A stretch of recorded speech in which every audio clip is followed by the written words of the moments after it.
Everybody, what is going on? It is ladies' night in Chuck's Shop Talk. I am so excited for this. I have to tell you, ladies, I don't tell a lot of people this, but I was raised by a single mother, and growing up, I grew up in Canada, and we did kind of do tea time a little bit. And one of my favorite things was she would do tea with the ladies, and it was the best way to get snacks. And for a chubby dude, I was like, you know what? I'll put up with it. So I love hanging out with the ladies and just having a good old time and drinking tea and just talking about whatever. So I'm actually super stoked for this. I'm gonna get this set up real quick. Anybody out there who's watching, please feel free to like, share. We already have a bunch of people watching.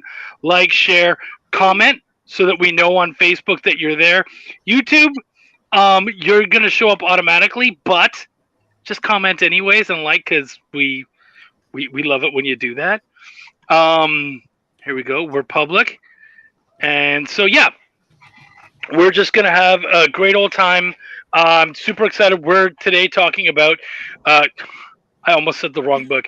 Cthulhu is Hard to Spell, Battle Royale. We have several of us in here are actually in 2 Cthulhu books that are going to be launching this month. So I had to make sure I was talking about the right one. But from Wannabe Press, we're going to be talking about that one, which is doing amazing. Does anyone know the numbers? I know I can look broke it up. 23,000 earlier. 23,600 or something. Oh shit.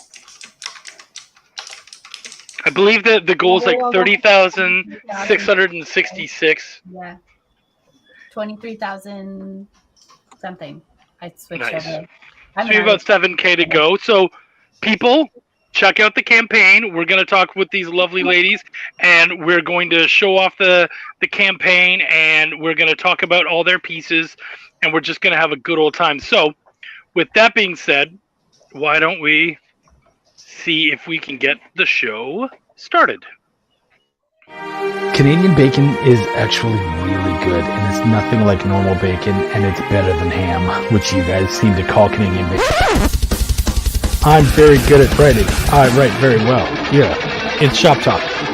Do some of your audience members like the word fuck? Cool, then I'm going to keep saying fuck, because I care.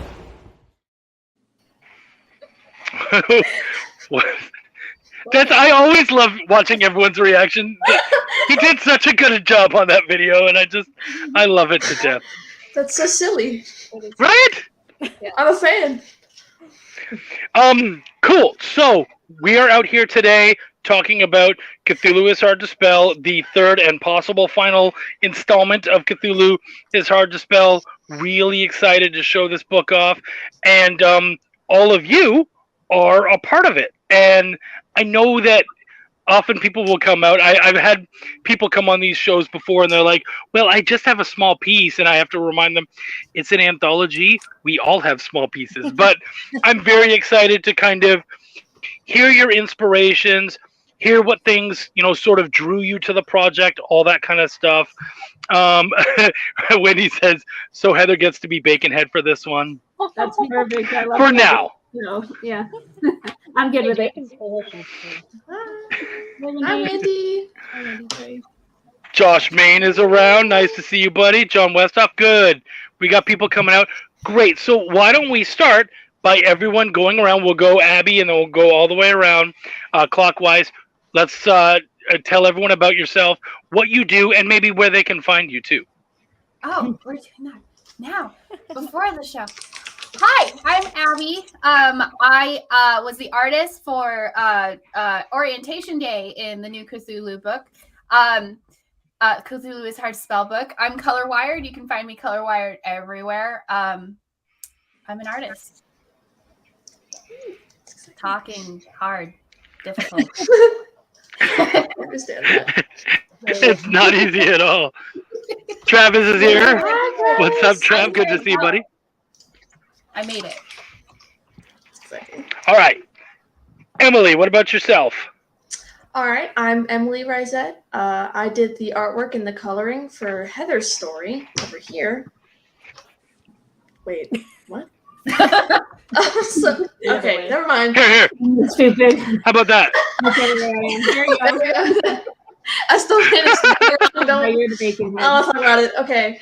Yeah, I did the artwork and the coloring for Heather's story, and you can find me at most places at Emily Risette. I can hear All right. in the other room, and I don't appreciate Heather, what about yourself? And I wrote Emily's story that she did the artwork for. It's called "It's Time for the Feud." It is how many pages did we do? 4 or 5? I can't even remember at this point. I think it was 4. 4. Yeah, and I can check. Yeah, it's time for the feud. I think it's 4. You're right, Emily. And it is the old gods versus the Cthulhu gods in a game show. Family Feud type style game show. So that's how they battle it out. And yeah, so I actually am way behind the times, but I prefer it that way. I only have Facebook for social media. I don't have anything else because it's just too stressful for me to have to check multiple things. Like it's just too much. So I'm only on Facebook. Yeah. So that's it. But you can find me through my husband, Travis Gibb. He's on everything. So, and he's here. Hello, Travis. Leanne? Oh, we're going that way. Okay. I'm LK and Gino, and I wrote Orientation Day with Abby on art. And you can find me at headlessgnomes.com, at headlessgnomes on the social media. But yeah, I mean, I'm on Twitter and Instagram, but I'm not really on them. So don't message me there. I will not reply for like a month, maybe 2. Jessica? Well, I'm Jessica Mason. I am the writer for A Forever Home, and I did that with Anna Weisczyk. I just said her name wrong. Anna Weisczyk. I have a hard time with her name. I'm sorry. That's terrible because we're doing a huge project together. And our story, instead of picking a different god, I picked a different literary giant, Mary Shelley. So Mary Shelley, a supernatural version of Mary Shelley shows up and fights some of the old gods, and had a little fun with that. I don't know. I love the Cthulhu projects. I've loved it since the first book, and was lucky enough to do the second book. And I'm so happy to be part of it with everybody this time around too. So that's it for right now. That's so cool. I'm sorry. You can find me at wickedtreepress.com, and on Facebook, you can find me Jessica Mason. Instagram is where I'm most active, Dandelion451, but that's going to be hard to remember. Yeah. Oh, that's an old drawing. Oh, my dad's profile picture is a drawing from when I was like 12. Gross. Dad, you're not allowed to comment anymore. I won't see that. Come on now. Oh, was that was your dad? Oh, Yeah. that's so funny. His name is Babies and Eats Babies. That's his name. That's his name, guys. I'm doxing him. That's wild. There you go. Okay. It's my turn, right? Yes, it is. So, all right. My name's Cameron Lapka, obviously. I have a 2-page story that I wrote and drew. It's based on the Black Goat of the Woods, which is like some like mother. I didn't know it. Like there was a whole bunch of like artist renditions of it, but I just made her kind of like a cute goat mom who was like, hey, you want to like look at all my kids' baby pictures? There's like the Stephen King novel where I guess they talk about her and she like drives them insane by how many children she has or whatever. But yeah, I wrote and drew that, and I'm really proud of how it turned out. I'm really glad that Russell included me. I think I applied to be in the previous one, but I was still kind of smaller. But then me and Russell did Black Market Heroine, and but anyway, I do have a website. You can find me at CameronLapkaArt.com. I have Instagram. I'm not very active on Twitter, but I do have TikTok and I do have a YouTube. So, but they're all on my website, so you can find them there. But thank you guys. Excellent. And last, certainly not least, Miss Mary. Hi, so I'm Mary Bellamy. I've been in all 3 of the anthologies. I did The Rally, The Job, and The Reckoning. And basically, in the latest story, Cthulhu trolls the gods on the internet. So that's the basis of this last story. I like to take omnipotent characters and break them down into the everyman. So then how do they deal with, and in this case, Lucifer versus Cthulhu. So this story was really great. It was a lot of fun because normally I do a lot of girly stuff like My Little Pony. And this is like the first time I got to do like horror, supernatural, like creepy, weird stuff. So I thought, hey, why not go crazy with comedy? So I like the horror comedy. And online you can find me under marybellamy.com and Zori Lita, like everywhere. I love it. And I'm so glad you actually brought up something I wanted to mention really early on. I was going to ask, who has already been in the other volumes? The previous volumes? All or some? Wait, yeah. All of them. Well, all or some. Yeah. Some. So Jessica, Abby, LK, you were in one as well. The last one, right? Yeah. Okay. Wasn't that your first published comic? Mm-hmm. See, I listen. My mom taught me well. And I think the only one that you didn't edit. Actually, you might be right. You didn't like see it at all.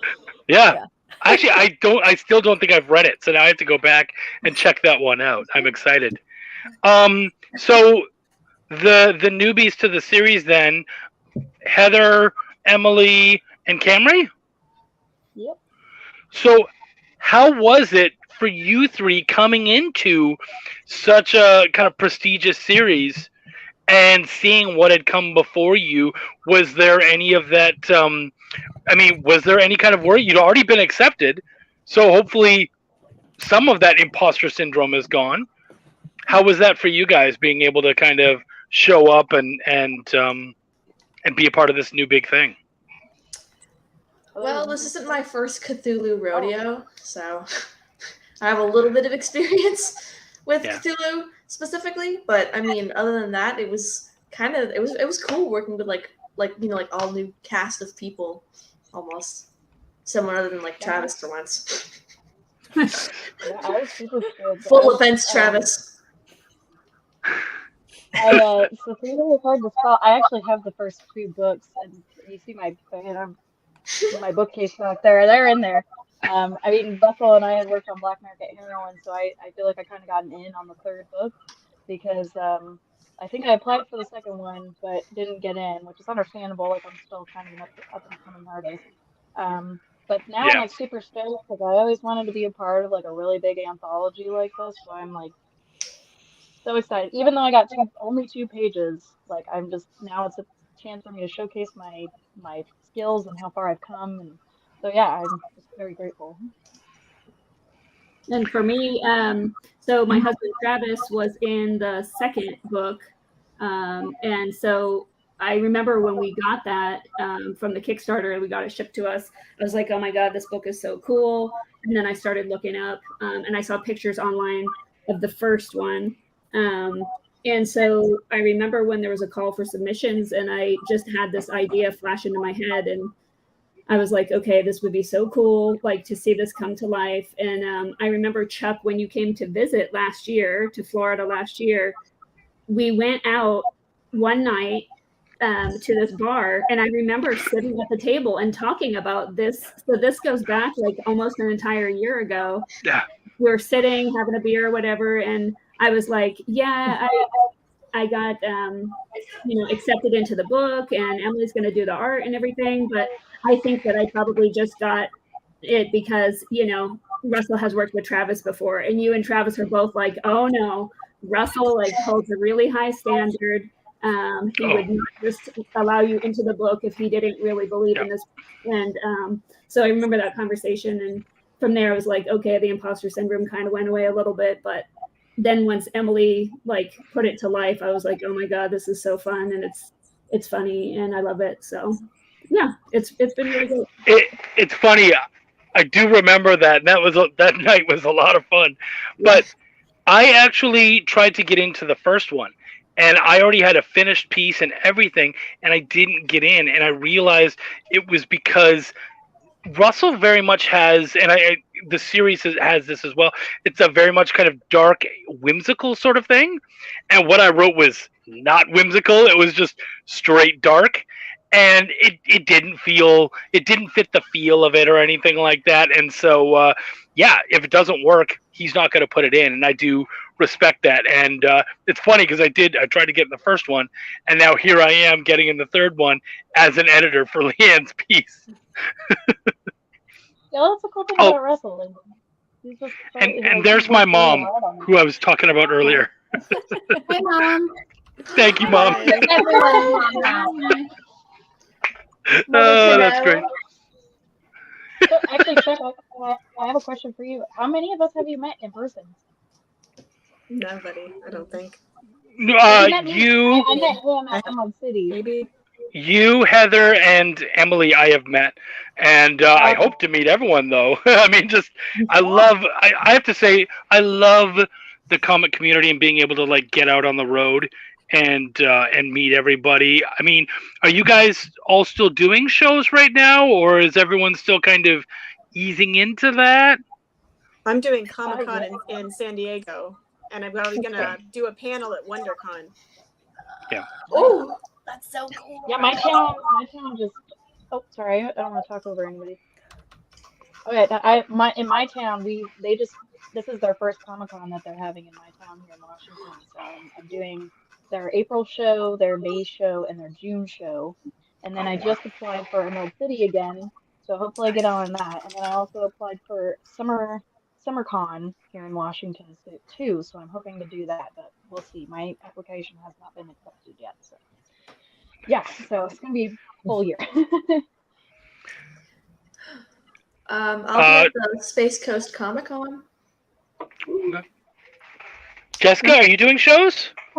I actually, my first show I'm gonna go to Festival of the Books in April. I'm also a sci-fi writer, author, so I have a new book coming out, the second book in a series called Plastic Girls. So I'm gonna start there. I've been out of shows, and then I'm gonna start going to Comic-Cons again, I think in the fall of 2022. I want to kind of wait till this next project is done and just done with COVID in general. But yeah, I will be attending some Comic-Cons. I'm going to come to San Diego, and I will stop by your booth, Mary, for sure. Yeah.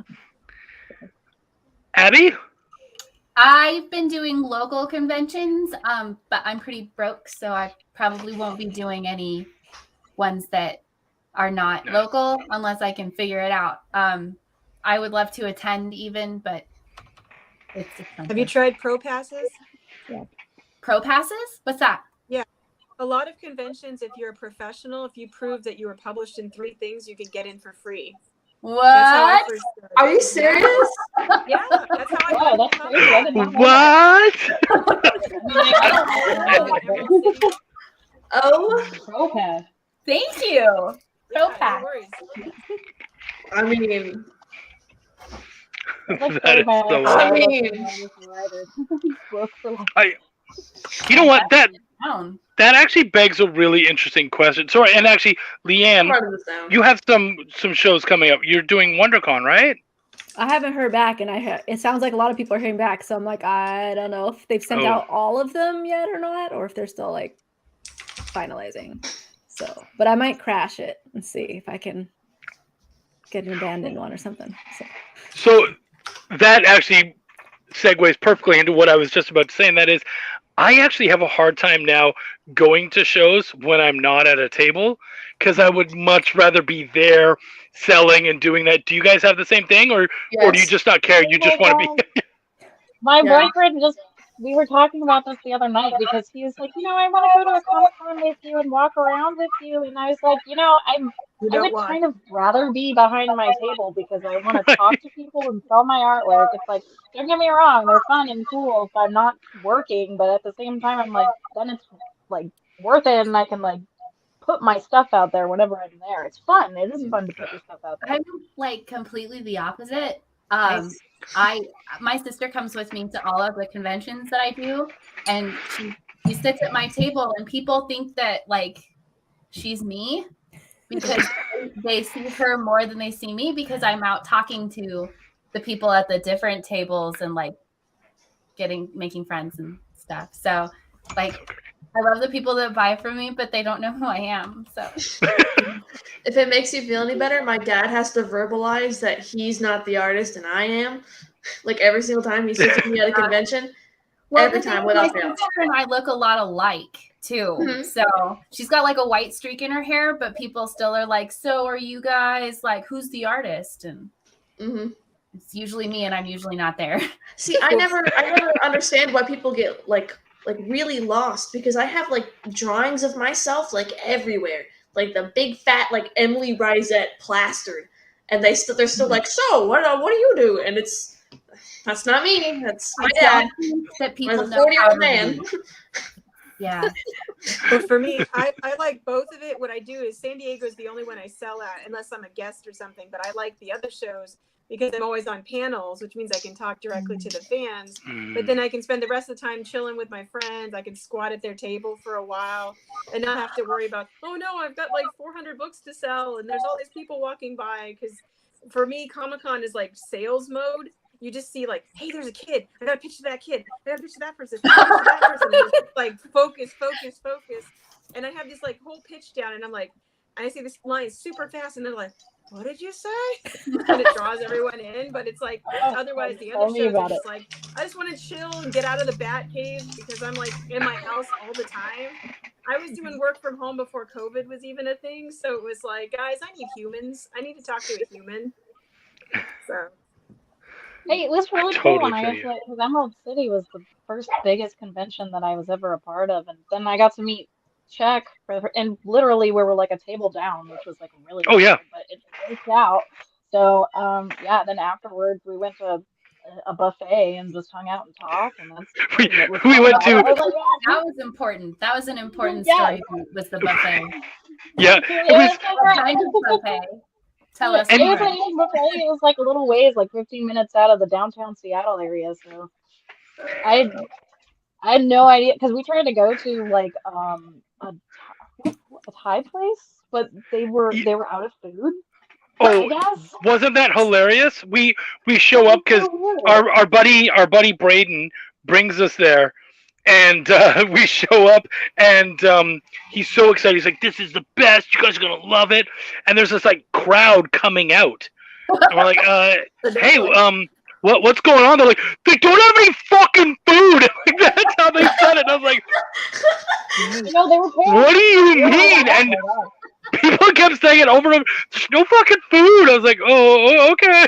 Like, yeah, no, it was. We had to go a little ways out from downtown because everything was packed. And it was wonderful because we had such a good time, and yet it was probably, and tell me if I'm wrong, probably some of the worst Chinese food I've ever had. But it was just like the camaraderie, like us being together, was just so like it was just so nice. I had a great time. Hey, they had a wider selection than the local buffet here, so I was at least a little happy about that. That's good. I feel like that happened when I went to El Paso Comic-Con too. Like the restaurant that we went to afterwards was just like out of food. Is that just a thing during conventions? Man, it must be. Maybe. Hey,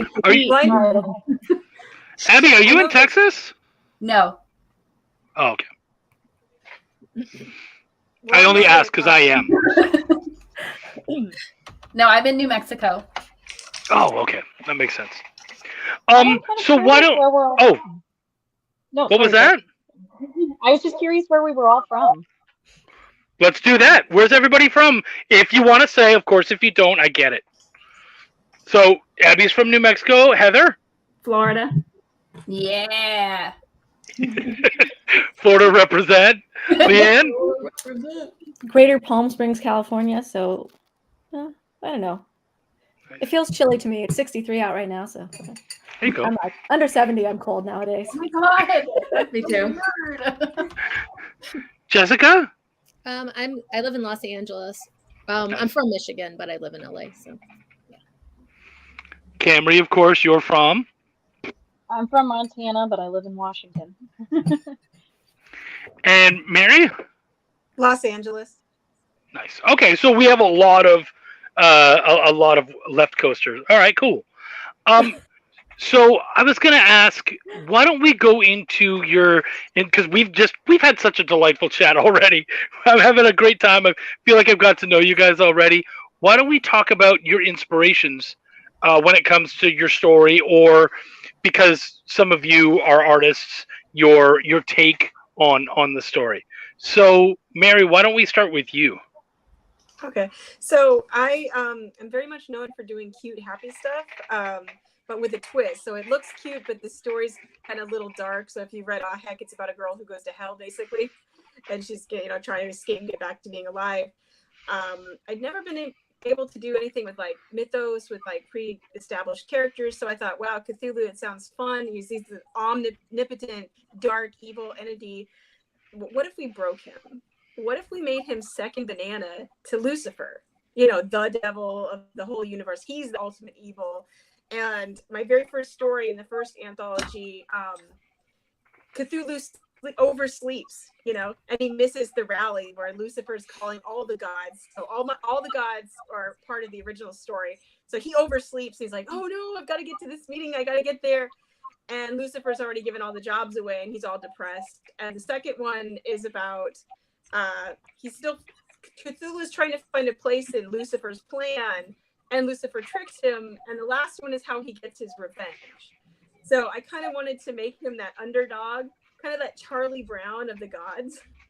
So I just thought it would be so funny to do a super cute style, a chibi style, but have this kind of like real life inspired story, because like all the things that happened in these stories kind of happened to me in a way, but I just turn it around and make it into a fun kind of comedic horror story.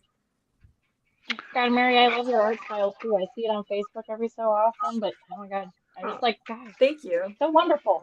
It's so cute. Thanks. And your story was great. I liked your story. Thank you. Yeah.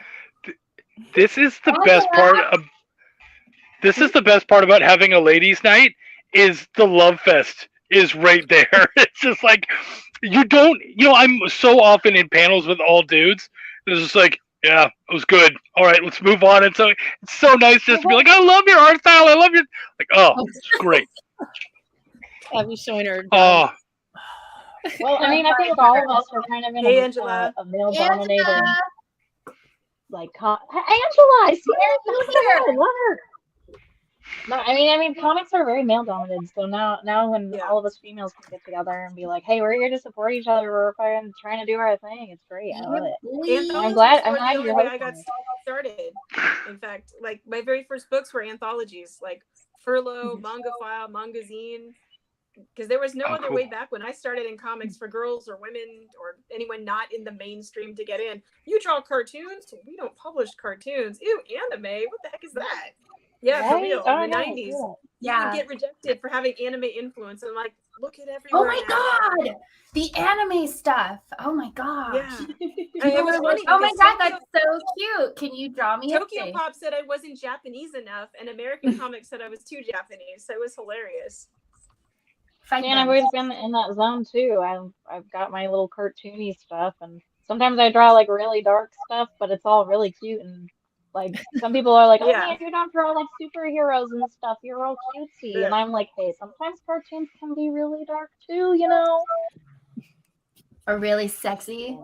Or really sexy. Yeah, and it's drawn by a woman. Oh my God, we know how to draw boobies too. Yeah, we do. We have them. Maybe better. Maybe better. I was thinking called Girls Drawing Girls. I have to say, like, why are there girls drawing pinup art? My favorite pinup artists are actually females. People like Sora Sung, Courtney Rose Dameron. Like, there's so many who just do absolute beautiful, sexy stuff, and it's just like, now the ladies know what's up, you know.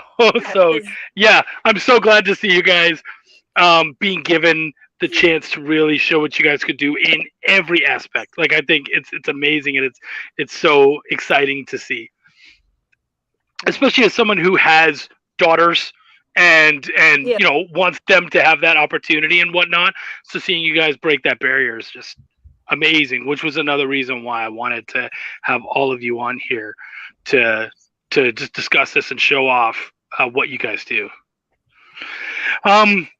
Camry, what about your piece? Oh, mine, yeah, George Smith.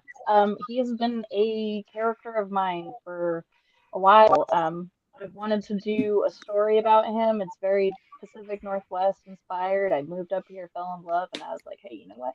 There's all these cryptid stories going on around the area, so I thought it would be a lot of fun to have some like character who's an investigator. And this is kind of like the first story where he's published because, you know, it takes a while to figure out the story and stuff, but um I felt like it fit because he's kind of like a cryptid, like paranormal investigator, and so kind of like Lovecraftian. When he encounters a Lovecraftian creature, it kind of meshes well together. So I was like, hey, I got 2 pages. I'll just make it really pretty and fancy and full of colors. So yeah, that's where my story came from. It's so funny when she's like, "You want to look at my kid's pictures?" I know. It's very Yeah, because she's the mother. She's the goat of the woods, the mother of 1,000 young or whatever. So I just thought it would be funny if she was like, "Hey, you know, sit down and look at my baby pictures." So, That's fantastic. Jessica, what about your piece? well. I actually have a tendency to write more serious stuff. Unlike what Mary was saying, and I was looking forward to doing something a little less serious this time. And I have kind of jumped into the world of Mary Shelley because I'm doing a larger graphic novel, kind of based on these characters that are in this short. And so basically, there's a Shell character in mine that is a supernatural version of Mary Shelley who can't be killed, and she has a partner named Frank. And the two of them, and that's kind of the inspiration of Mary Shelley's Frankenstein. And the two of them are kind of the opposite of monster hunters. They are monster rescuers because of all the evil that humans do. And so they kind of stumble along the cult of Hastur doing a monster fight club, basically. They're fighting monsters and being cruel to them. And so they have Cthulhu and Shoggoth fighting. And Frank and Shell show up and break up the fight and they steal back their book, which is the Necronomicon. They call it Necro though, and it's like a little dog because it's a living book.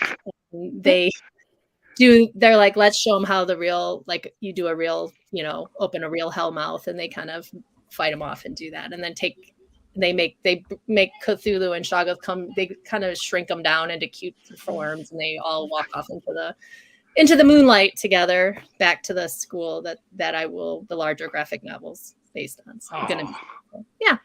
So I've been wanting to do a Mary Shelley thing for a long time. And, all this love, I was actually pleasantly surprised that Russell accepted it, because it was a little, it wasn't a different god, but I wanted to do a different author because Lovecraft, and I wanted to bring the queen in. That's what I wanted to do. So yeah, so that's why I did that.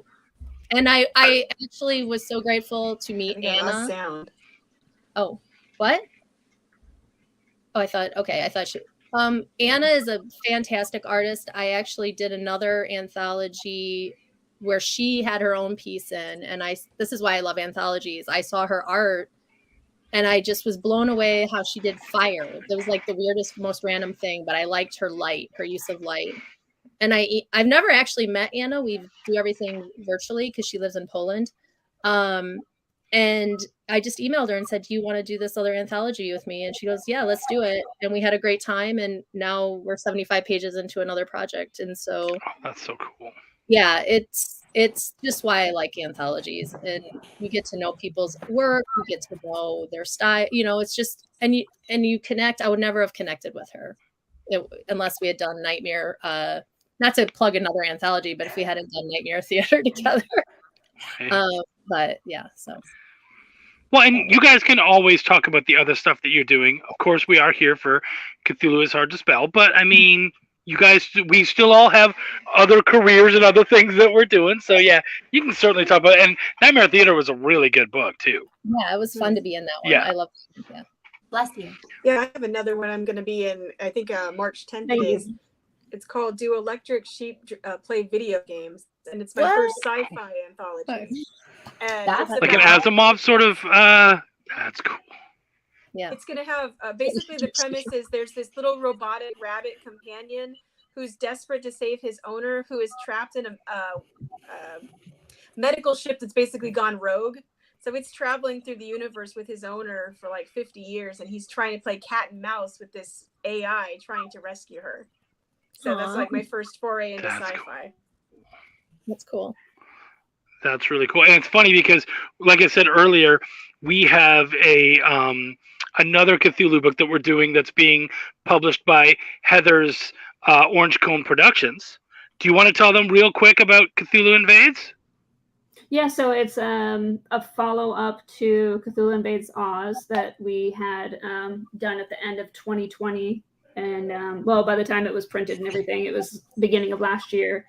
And, yeah, so it's exactly that. So it's Cthulhu Invades Wonderland, and this time they're heading into Wonderland. And, yeah, and so, yeah, that's it. Such a good book. I'm that one too. I have that book too. Oh, good. Are we all in that book? That's great. Well, I'm not in it. I just have it. I wish I was. Right? I was so proud of that book. That one too is, aren't we? Pardon me? Yeah, Cthulhu Wonderland. it launches March 17th. So, But yeah, St. Patrick's Day, Mhm. right? Yeah. Yep. Did Abby do the White Queen with you, Leanne? Yes. Nice. Okay. Okay, that's cool. I was mixing up That's my really queens in my head for a minute, though. I was like, wait. Oh, yeah, no, it was. Well, so while we have Heather up here, sorry, Jessica, you were able to tell us everything about your story, right? Want to make sure I didn't. Okay. So Heather, while you're up right now, why don't you tell us about your story and the inspiration behind it?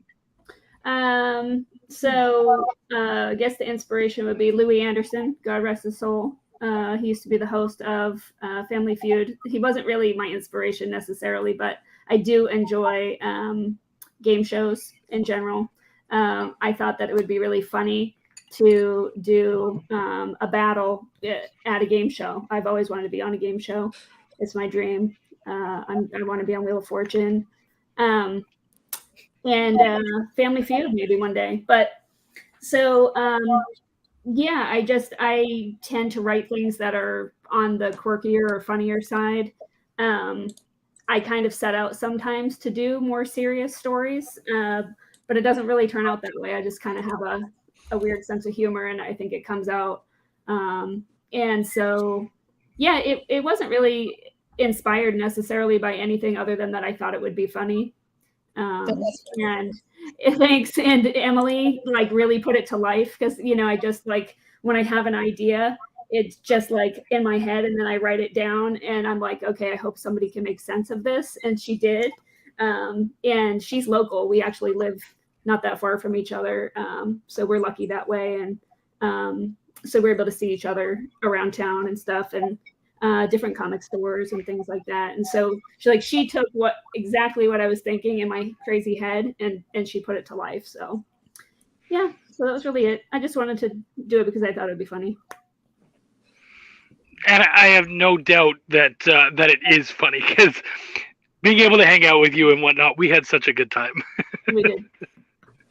Leanne, what about your piece? What was the inspiration behind that? So the first one and the last one was Home Hunting Apocalypse Edition, and I had to watch a bunch of house hunting, which got really old. But it follows that same formatting. So it's just a comedic piece where everything keeps getting worse and worse and worse. And then this one, I was actually thinking at first if I could continue it, but who I would continue that story from. And I was like, I don't know. I couldn't find something that was quite interesting enough. So I switched it up and I was kind of thinking of this, I don't know. People love to hate season 5. I don't know, it's 5 or 6 of Buffy. Anyways. Oh no, that's the start before 6. And she has college orientation and everything is just overwhelming and stuff. So I kind of took that and funneled that into this story. So it's college in the apocalypse and the Cthulhian gods are running the college, but the old gods are getting upset and no, who are you? We were here first, kind of a thing. And Abby's art style is just really cute and it just works so well, very expressive for that. And Russell described it as Oh, it was haunted. Haunted was the word. Haunted, Dr. Susian. Yeah, I was like, what was that descriptor word?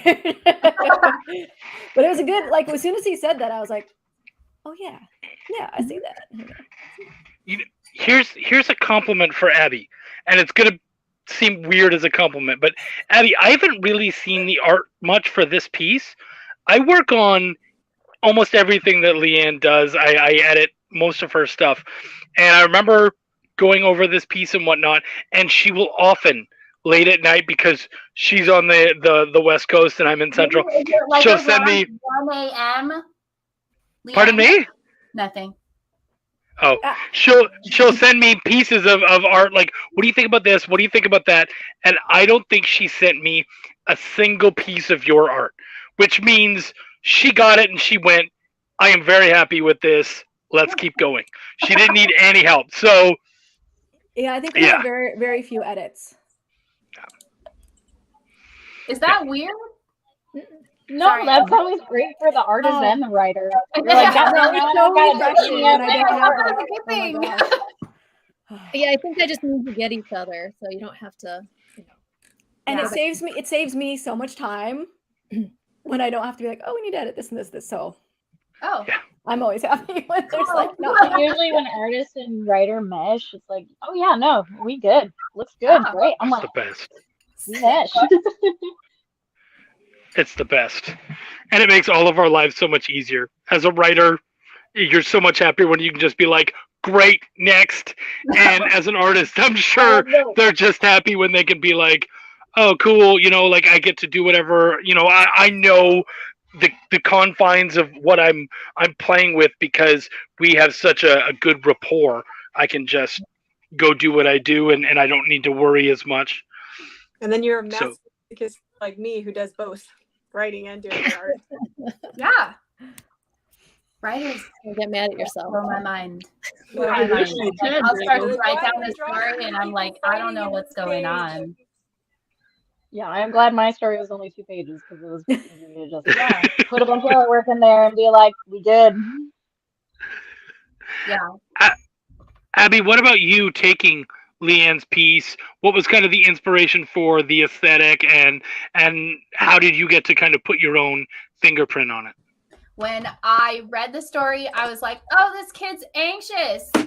And I'm very anxious. So we just went there. So the reason that I can't write and art together is because my imagination is like, oh yeah, we should probably add this, and we should probably add this, and we should probably add this. So when I read her story, my imagination was like, okay, well, I know how all these need to go, because there's anxiety and there's beating people up, and I needed it to be as anxious and not violent, but violent as possible. Like what was going on in my head. I feel that though. I feel that. Yeah. My imagination's like that too. I'm like, oh my god, there's so many things. Yeah. So that's one having thing a direction. I like about comics is like I've also studied like storyboarding for like feature films and stuff like that. So it's like I want to be able to be as absolutely expressive as possible when I'm doing like comics and stuff. So just being able to like get a story like this where there's just like, I have to show that this kid is anxious, and I have to show that these people want to beat the shit out of each other. It's just, I did that so fast. I drew it so fast. You know what? That's great. Let's have a little bit of fun with that beating the shit out of. We got through a lot of the hard stuff. We went through your inspirations.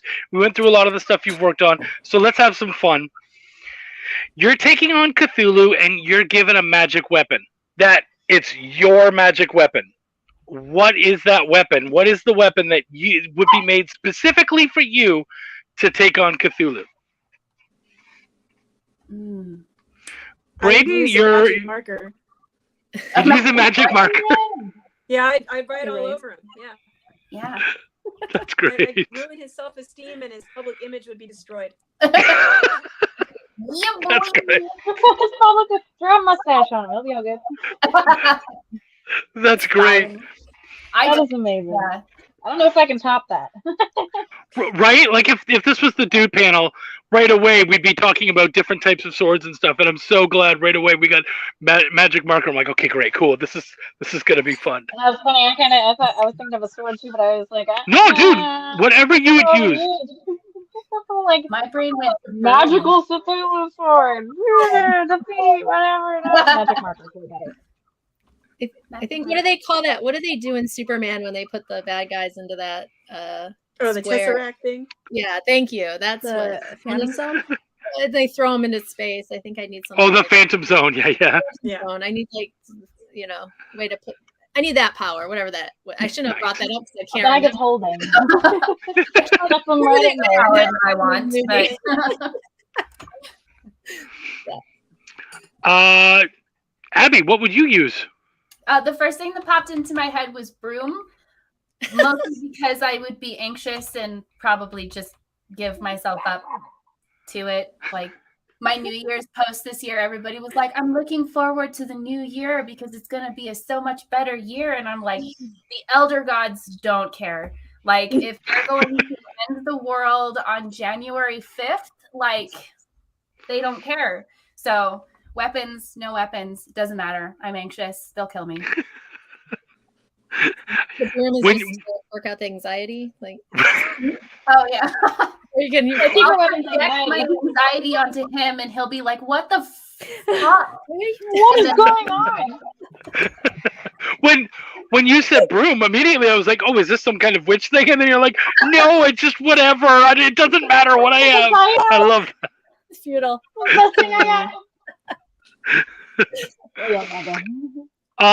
Heather, what about yourself? What would your weapon be? The first thing I thought of was a microphone so that I could sing. I like to sing. I'm not necessarily good at it, but I like to sing, and so I would probably sing him back to sleep, I think. And after we rock out a little bit, like wouldn't go straight to lullabies or anything, but maybe a duet. I would actually disagree. I like your singing voice, and I remember. I'm just going to tell the story real quick.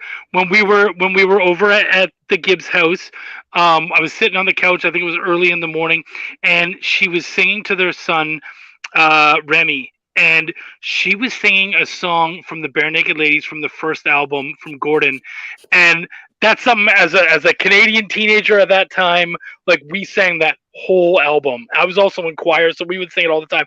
And so I'm like, holy shit, is she singing what I think she's singing? And like it just completely blew me away. And I was just so excited to hear her singing it, and like we bonded immediately over that song. It was beautiful.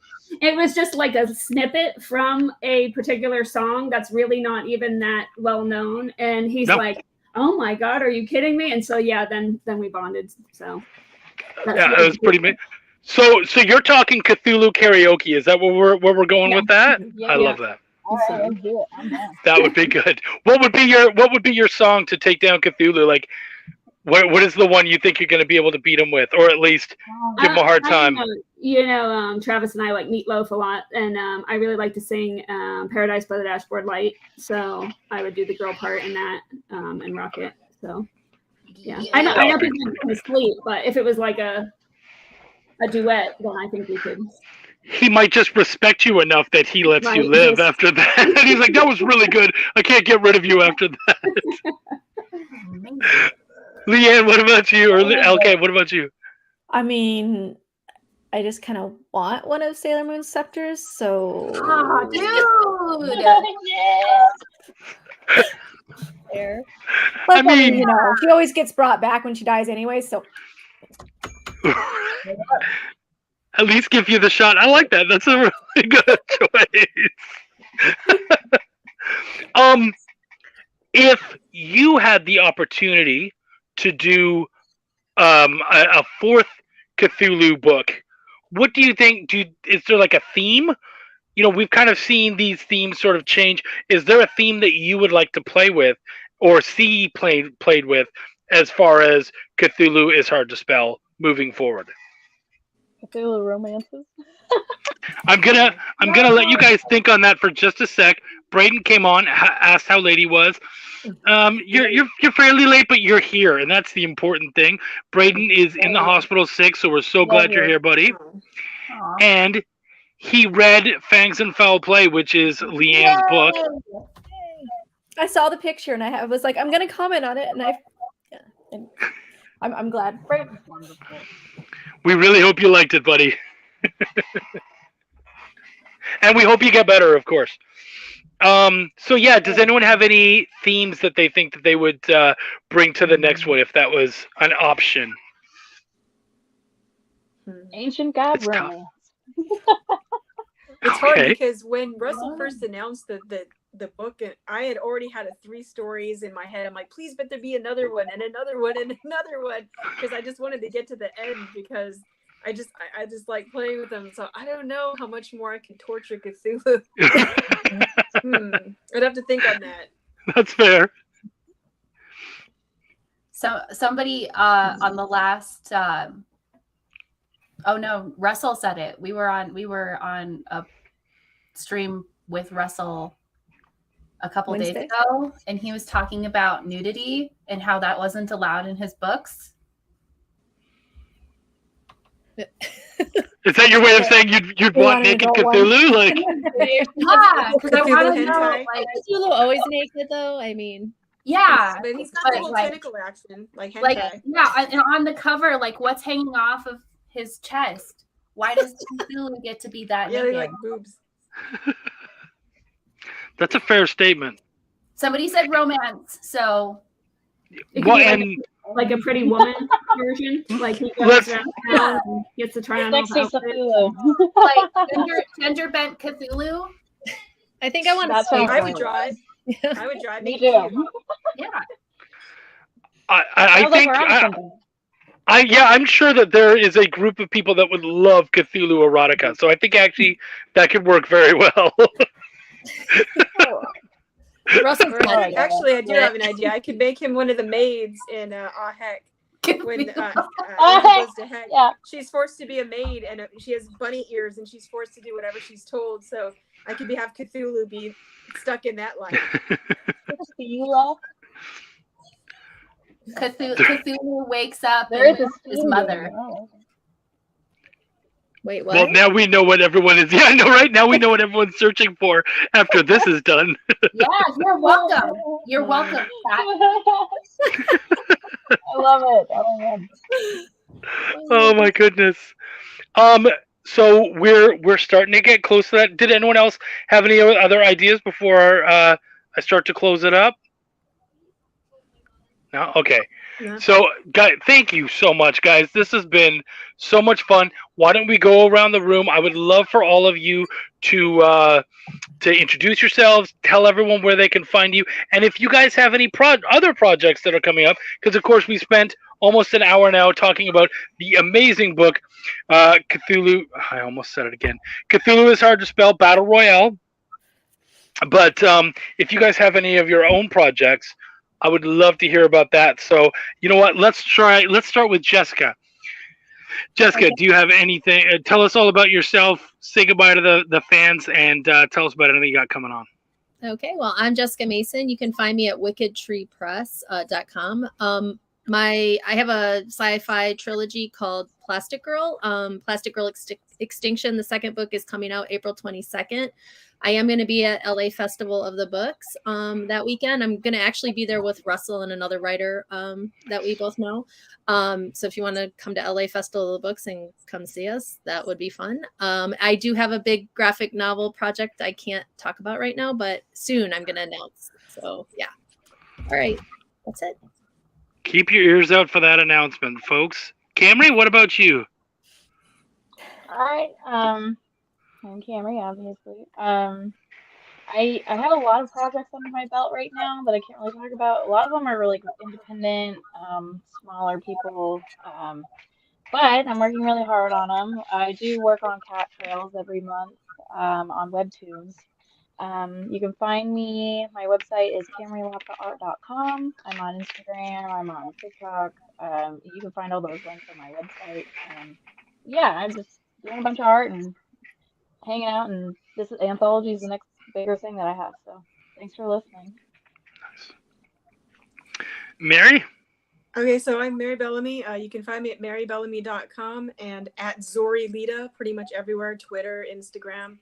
My next anthology that I'm doing is Do Electric Sheep Play Video Games, and that'll be March 10th on Kickstarter. I will be at WonderCon doing a kids comic panel on Sunday. I'm going to be at San Diego Comic-Con and Small Press N4, like I've been for like the last, 13 years. I'm just doing tons of stuff everywhere. I've done some Ultraman trading cards, a bunch of other stuff I can't talk about. It's a really big thing. If you've seen my licensed IP work, you could probably figure out what the next project is. It's very sparkly and rainbow colored. That's cool. Leanne, the LK. I keep thinking we're going like the opposite way you go. I know, right? All right. I'm LK and Gino. You can find me at headlessgnomes.com and at Headless Gnomes, Facebook, Twitter, Instagram. Got a piece in this, got a piece in Cthulhu Invades Wonderland coming out week and a half, I guess, around there. And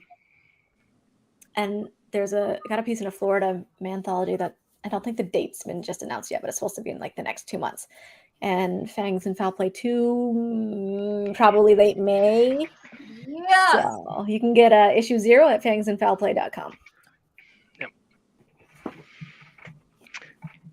Abby? I'm Abby. I'm color wired. We have the Cthulhu is Hard to Spell 3. We have Cthulhu in Wonderland. Whenever the time for that happens is.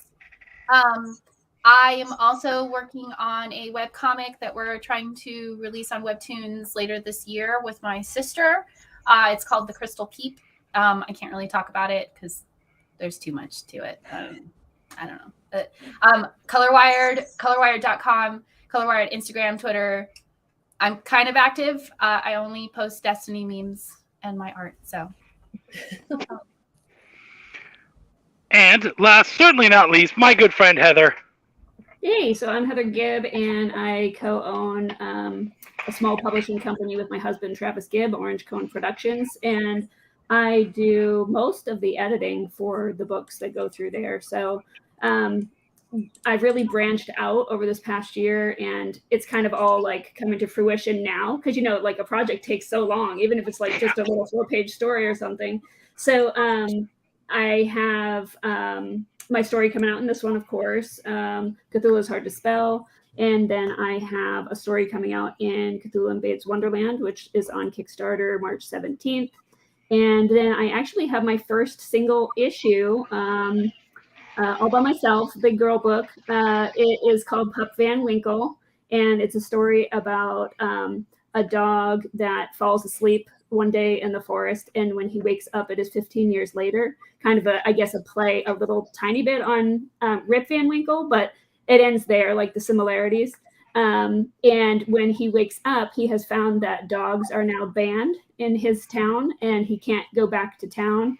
And you have to figure out why. But the first issue is going to be on Kickstarter, hopefully this summer is the plan. I'm working with Martha Schwartz. She does Seed Seekers, and she is working on my art for that project. And then have another story coming out at the end of the year in Holiday Spirits 2. So we did Holiday Spirits through our publishing company, Jerome, who is our letterer, Jerome Gagnon. He is the project manager on that. And so we have the second one coming out, and I have a story that's going to be really fun in that at the end of the year. So yeah, just a lot of stuff going on, but it's exciting. That's fantastic. And for any of you guys out there who were here for the whole time, can you, Heather, do you know how we can, do you know where people could find Emily? Does she have a website or anything like that? Yeah, she is on Instagram, I know. And I don't know what else she's on, but I think her dad is still here, Peter, maybe in the comments if he wants to put up her social media. But yeah, she's not on Facebook, I can tell you that, which is the one that I'm on. Only. Right, she's not, but she's on other things. Instagram, I know for sure. But if Peter's still here, he could put it in the chat. That's Okay. bad. Well, we'll make sure that that's up there. Please, everybody. I've seen a lot of the work that these ladies have done. It's absolutely amazing. And watching this book come together has been just fantastic. I want to thank Russell and Wannabe Press for making this happen, for allowing all of you guys to come out tonight. I had a blast with you guys. There we are. Emily R. Inks on Instagram. You can check her out. Her work is absolutely amazing. I just love hanging out with that young lady. She has such a great bubbly personality, just great to hang out with. And she's like 16, 17, super talented.